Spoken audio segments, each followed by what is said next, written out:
Assalomu alaykum. Qadrdonlar, obunachilar. Sog' salomatmisizlar? Mana ishlarimiz davom etyapti.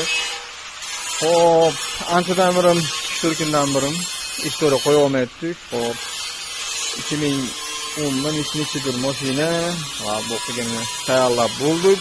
Xudo xolisa buni kraskaga olib qo'yamiz. Xo'p, ishlarimizdan ertaga mana mashinamiz bitadi.